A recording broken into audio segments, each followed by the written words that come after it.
नमस्कार। आज हम भगवान विष्णु के 10 अवतारों की दुनिया में गोता लगाने वाले हैं, जिन्हें हम सब दशावतार के नाम से जानते हैं। पर रुकिए, ये सिर्फ पौराणिक कथाएं नहीं हैं। क्या हो अगर इनके अंदर हमारे विकास का, एवोल्यूशन का एक गहरा रहस्य छिपा हो? तो चलिए इसी सवाल से अपनी बात आगे बढ़ाते हैं। जरा सोचिए, क्या हो अगर विष्णु के ये 10 अवतार सिर्फ कहानियां ना हो, बल्कि विकास और चेतना का एक छिपा हुआ कोड हो। यही वो आइडिया है जो आज की हमारी पूरी बातचीत का बेस है। ठीक है, तो सबसे पहले ये समझ लेते हैं कि दशावतार आखिर है क्या। जैसा कि नाम से ही जाहिर है, इसका मतलब है 10 अवतार। ये भगवान विष्णु के वो 10 दिव्य रूप हैं जो तब प्रकट होते हैं जब भी ब्रह्मांड का संतुलन यानी धर्म बिगड़ने लगता है। और एक बात साफ कर दूं, यहाँ धर्म का मतलब किसी मजहब से नहीं है, बल्कि उस कॉस्मिक बैलेंस से है जो हर चीज को अपनी अपनी जगह सही सलामत रखता है।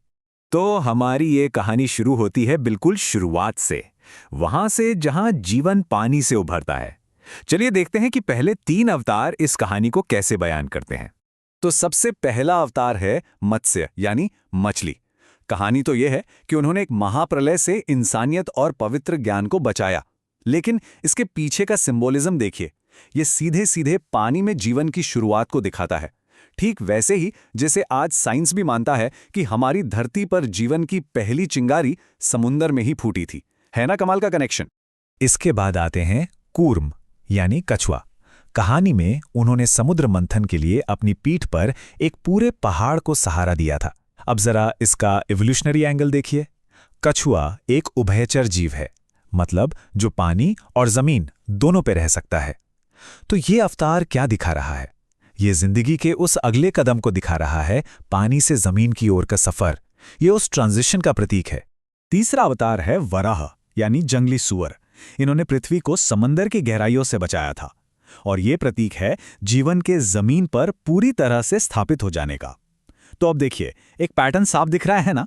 पहले मत्स्य यानी पूरी तरह से पानी का जीव, फिर कूर्म यानी पानी और जमीन दोनों का, और अब वराह जो पूरी तरह से जमीन का जानवर है।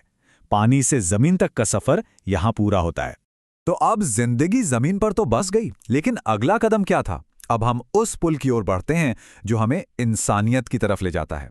अगले 3 अवतार यानी 4 से लेकर 6 तक हमें इसी बदलाव की कहानी सुनाते हैं, मानव जैसे रूपों और शुरुआती समाज के बनने की कहानी। चौथा अवतार है नरसिंह, आधा इंसान और आधा शेर। ये एक बहुत ही अनोखा रूप है जो एक अत्याचारी का अंत करने के लिए प्रकट हुआ।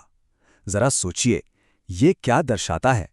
ये उस एवोल्यूशनरी छलांग का प्रतीक है जहां हम जानवर से इंसान बनने की दहलीज पर खड़े थे।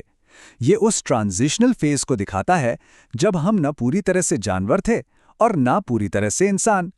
पांचवा अवतार है वामन यानी एक बौने का रूप।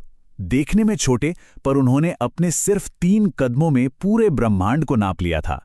ये अवतार शुरुआती इंसानों को दिखाता है, और इसका गहरा संदेश ये है कि चेतना की शक्ति का शारीरिक आकार से कोई लेना देना नहीं है। मतलब हमारा पोटेंशियल कितना बड़ा हो सकता है, इसकी कोई सीमा नहीं है। और छठे अवतार हैं परशुराम, योद्धा ऋषि। उन्होंने क्या किया? उन्होंने भ्रष्ट शासकों को चुनौती दी और समाज में व्यवस्था को फिर से स्थापित किया। तो ये अवतार उस दौर का प्रतीक है जब इंसान ने एक साथ रहना, समाज बनाना और नियम कानून बनाना शुरू किया। यह सामाजिक ढांचे की शुरुआत है और नैतिक शक्ति की जरूरत को समझने की शुरुआत भी। तो अब तक हम शारीरिक विकास से होते हुए सामाजिक विकास तक पहुंच गए हैं। अब हम एक और ऊंचे लेवल पर जा रहे हैं, चेतना का जागरण। 7वें से लेकर 9वें अवतार तक हमें इंसान की क्षमता, उसके ज्ञान और एक सभ्य समाज की ऊंचाइयों का पता चलता है। 7वें अवतार हैं भगवान राम, जिन्हें मर्यादा पुरुषोत्तम यानी आदर्श मानव भी कहा जाता है। उन्होंने एक आदर्श राजा के तौर पर हमेशा कर्तव्य और धर्म का पालन किया। असल में राम उस आदर्श सभ्य समाज का प्रतीक हैं जहां जिंदगी नैतिक सिद्धांतों और जिम्मेदारियों के आधार पर जी जाती है। और फिर आते हैं श्री कृष्ण, दिव्य मार्गदर्शक। उन्होंने कुरुक्षेत्र के युद्ध मैदान में भगवत गीता का वो गहरा ज्ञान दिया जो आज भी हमारा मार्गदर्शन करता है। कृष्ण सिर्फ ज्ञान का प्रतीक नहीं है, बल्कि वो उस ज्ञान को कर्म में यानी एक्शन में उतारने का प्रतीक हैं। मतलब सिर्फ जानना ही काफी नहीं है, जो जानते हो उस पर अमल करना भी जरूरी है। ये चेतना के विकास में एक बहुत बड़ी छलांग है। 9वें अवतार हैं बुद्ध, यानी वो जिन्हें ज्ञान प्राप्त हो गया। उन्होंने हमें करुणा, माइंडफुलनेस और मन की शांति का रास्ता दिखाया। बुद्ध की पूरी शिक्षा दरअसल मन का विज्ञान है। ये इस बात पर जोर देती है कि कैसे हम अपने अंदर झांककर, अपने मन को समझकर परम शांति पा सकते हैं। ये यात्रा अब बाहरी दुनिया से अंदर की ओर मुड़ गई है। और अब हम पहुंचते हैं आखिरी हिस्से में, एक ऐसा हिस्सा जो भविष्य की ओर इशारा करता है। यहां हम अंतिम अवतार को देखेंगे और इस पूरे शानदार पैटर्न को एक साथ जोड़कर समझने की कोशिश करेंगे। 10वां और अंतिम अवतार है कल्कि, भविष्य का ट्रांसफॉर्मर। माना जाता है कि ये अवतार अभी प्रकट नहीं हुआ है। वो तब आएंगे जब केओस यानी अधर्म और अराजकता का युग अपने चरम पर होगा और उसे समाप्त कर एक नए युग की शुरुआत करेंगे। तो कल्कि अंत नहीं बल्कि नवीनीकरण और परिवर्तन का प्रतीक हैं। और सबसे जरूरी बात, वो इस आइडिया को पुख्ता करते हैं कि विकास एक कभी न रुकने वाला चक्र है। और अब जरा इस पूरे पैटर्न पर एक नजर डालिए।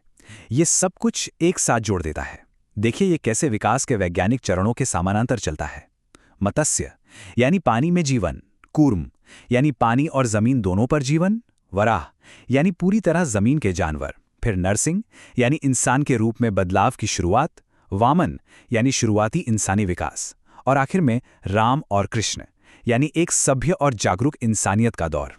यह समानता इतनी सटीक है कि सोचने पर मजबूर कर देती है कि क्या यह महज एक संयोग है या इसमें कोई गहरा ज्ञान छिपा है।